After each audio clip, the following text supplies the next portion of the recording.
You've been trying to get pregnant without success. You've probably tried everything from supplements to acupuncture, Clomid to IVF, hoping something will finally work. But what if one of the biggest fertility blockers is actually on your plate every single day? Certain foods may actually be working against your hormones, against your egg quality and reproductive health, even if they are marketed as so-called healthy. That's right. In this video, I'm going to share the top foods you should stop eating right now if you want to improve your fertility naturally. And don't worry, this is not about going on any crazy restrictive diets. This is about getting smarter with what you're eating, so your body has the best possible foundation to conceive. If you're new here, I'm Dr. Marc Sklar, also known as the Fertility Expert. And for over 22 years, I've helped women all over the world finally get pregnant by addressing the real reasons behind their fertility struggles. But before we dive into that, I did create something powerful that I want you to have. It's my free guide, 8 ways to improve your diet and become more fertile. Inside of it, you're going to get my fertility approved recipes. That's right, I created them just for you. A guide to toxin-free cooking and simple, natural upgrades that can improve your diet starting today. So I want you to grab your copy now. It's completely free. Just comment below and we'll send you the link to download. All right, let's talk about what you should stop eating to boost your fertility right now. All right, we're jumping into it right now. So this is point number 1. It's potentially the most important thing that you're going to eliminate, and also potentially the hardest thing for you to eliminate. And this is getting rid of processed sugars and refined carbs. That's right. So not all sugars are bad. Not all carbohydrates are bad. But in general, as a society, culture, and worldwide, we eat too much sugar overall, and we have too many carbs in our diet. So what does this do? How does this impact your fertility? Well, first and foremost, when you eat a lot of these foods, and we like to eat them because they're filling, they taste good, and we have these cravings that we need to, placate, right? So what that does is it increases your insulin, so it spikes your insulin. In turn, over time, if this is done too much, it will absolutely disrupt your hormones and it will increase inflammation. This is a huge problem because when we have these things and if they continue to happen on a regular basis, this can absolutely disrupt your timing of ovulation, so it can interfere with ovulation and can impact your egg quality. So where are these things really hidden? I cannot begin to tell you that first of all, they're everywhere. If you read packages, okay, you will see that all of these packaged products and sweets have tons of refined sugars and carbohydrates built into them because the food industry tests all these foods. They know you like them. They know that you're going to crave them. They know what it does to your brain, so they put it into all these things. So we want to avoid as much as possible packaged foods and processed foods. So what can you do instead? What can you fill in instead of all these sugars? Well, it's not like you can't have carbs. Remember, I said that you can. And it's not that you can't have sugar, but we want it to be real sugar. So on the sugar side of things, we'd rather that you have fruit in moderation. And from a carbohydrate perspective, we want you to have healthy carbs. So having some quinoa and sweet potatoes, these are just some simple suggestions. There's a lot more that you can have. Most importantly, I want you to have more protein. When you are craving carbs and craving sugar, I want you to think, wow, this is my body telling me that I need protein and I want you to eat more protein. So that is tip number 1. Avoid the processed sugars, the refined carbs, and increase your protein intake. Number 2, huge one. The next thing you need to get rid of off of your plate and out of your kitchen are industrial seed oils. That's right. Maybe you have, maybe you haven't heard a lot about these recently. I'm here to tell you that they are just terrible for you. Okay. These oils like canola oil and soybean oil, which by the way, if you're going out for dinner, you should expect that this is what they're cooking with because it's cheap. They can get it in large quantities. They're comfortable cooking with. They can control the temperature of it. So you should expect that this is what they're cooking with. Just so you know, what your ancestors used to cook with is not any of this. They used to cook with animal fat and tallow and lard and butter. Right? That's what they used to cook with. They didn't cook with these things. These things cause inflammation and they disrupt hormone signaling, if I can get that word out. So this is a huge problem for us, okay? A huge problem for all of you. So the more you can minimize that at home, the less of an issue it becomes when you're eating out, right? You don't have to pay attention to it when you're eating out. By the way, these are hidden in salad dressings, hugely found in salad dressings, okay? Because olive oil is expensive. They don't want to use olive oil in salad dressings. Like I said, in takeout food and when you're eating out and in packaged snacks. So we want to make sure that you're avoiding those things. If you're out and you get a salad and they're giving you salad dressing, you can ask what oil it's made in. Right? You can just say, well, I prefer to just have something on my own. You can make your own salad dressing. Salad dressing could just be really simple. Some olive oil, apple cider vinegar, some lemon or lime, salt and pepper. Straightforward, tastes good, right? It doesn't take away from the food that you're eating. So what you can do instead, aside from swapping out the salad dressings for something that you make, you can also just make sure you're cooking with the right things. You can make sure that you're using just extra virgin olive oil, avocado oil, coconut oil. I mentioned butter. Butter's great. Ghee. These are the things that you want to make sure that you're cooking with and using as oils and fat versus the industrial seed oils. Number 3.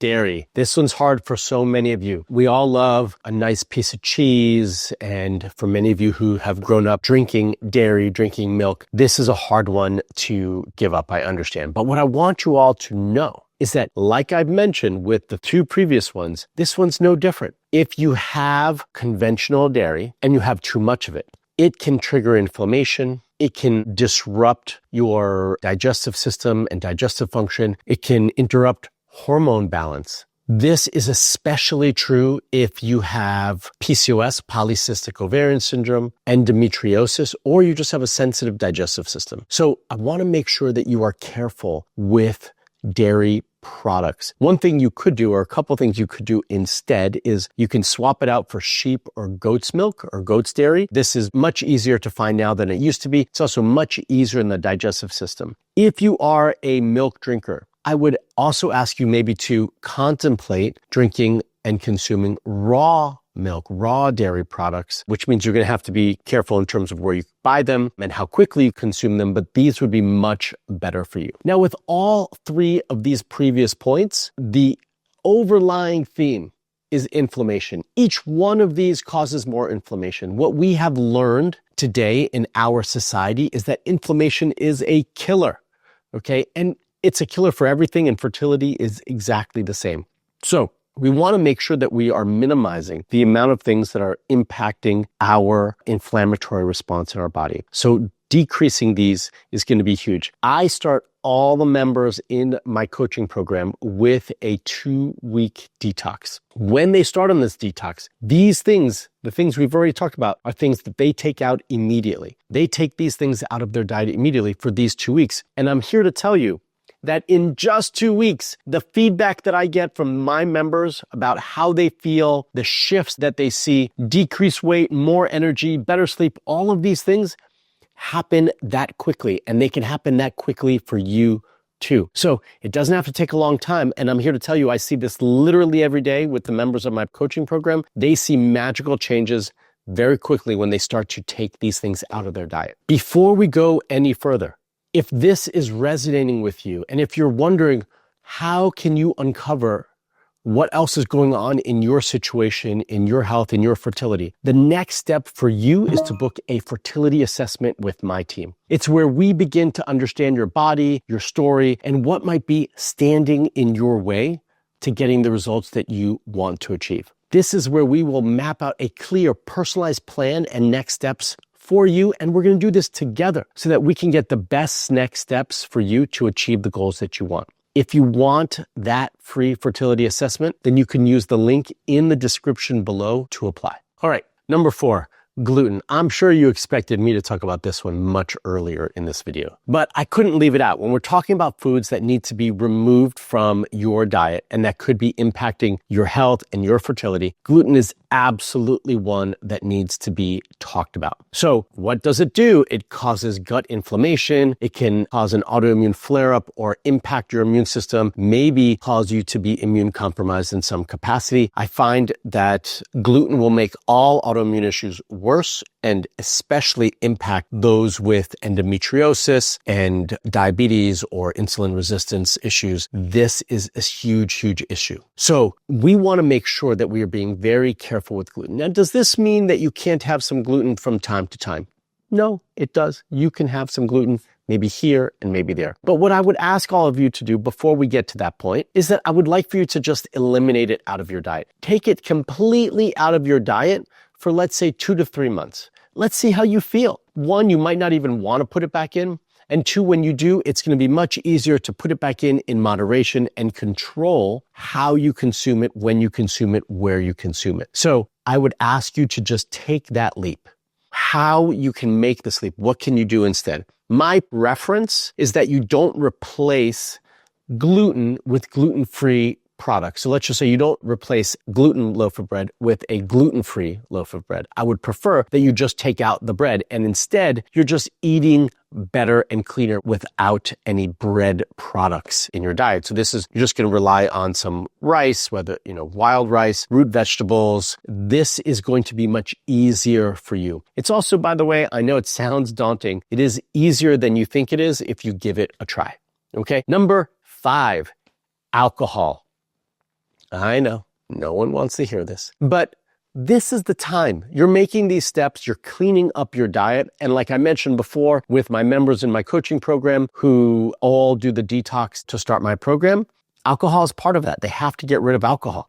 And when they do, like all the other things that we talk about, they feel great. Give it some time. So what does alcohol consumption actually do, especially when you have a lot of alcohol consumption, right? Many of you actually are binge drinkers. You don't drink that much during the week, but you might have like 4 or 5 drinks on Friday and Saturday. That's a lot. That's called binge drinking, okay? This impacts your liver and its ability to detoxify. This will impact, as a result, your hormones and your hormone balance. It will absolutely impact your sleep. All of these things will impact your ovulation and implantation. So we want to cut back on it, if not eliminate it. Okay, so what can you do instead? Well, make yourself a nice mocktail, if you will, right? Find something that sounds good to you. Last week, I went to my local farmer's market. There was a woman who had a shrub infusions, okay? And these tasted amazing. One had cucumber and jalapeno, and I can't remember what the other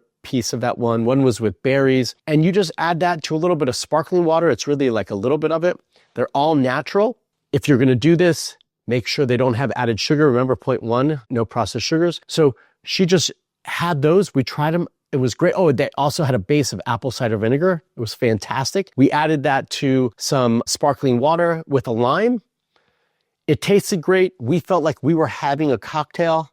It was awesome. There's lots of different ways for you to do this, right? But the overarching theme in all the points that I mentioned is that it will impact inflammation, make it worse, and will also impact your hormones. Both of those things need to be improved and managed properly for you to conceive.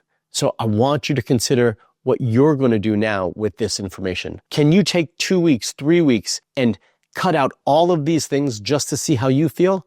It will be magical and life-changing. The foods you eat can either help your body heal or keep you stuck. By removing these 5 foods, you're giving your body the space to reset, reduce inflammation, and support healthy hormone function. And most importantly, naturally. Even if you've tried everything, your diet could still be that missing piece that you need to tweak. If you're ready to stop guessing and start getting real answers, I want to invite you to book a free personalized fertility assessment with my team. That's right, with my team. This isn't a generic call. We're going to take a deep dive into your history, uncover what's been missed, and map out a clear, natural plan tailored specifically to your body. You've been doing this long enough. Let's change that together. So click the link below to apply and take the first step toward the fertility support that you deserve. You don't have to keep wondering if you're doing the right things. You can get the answers you need. You can get pregnant, and your next step can be simple. Just download the free guide down below and book your free fertility assessment down below as well. And let's move forward one step at a time. Until the next video, stay fertile.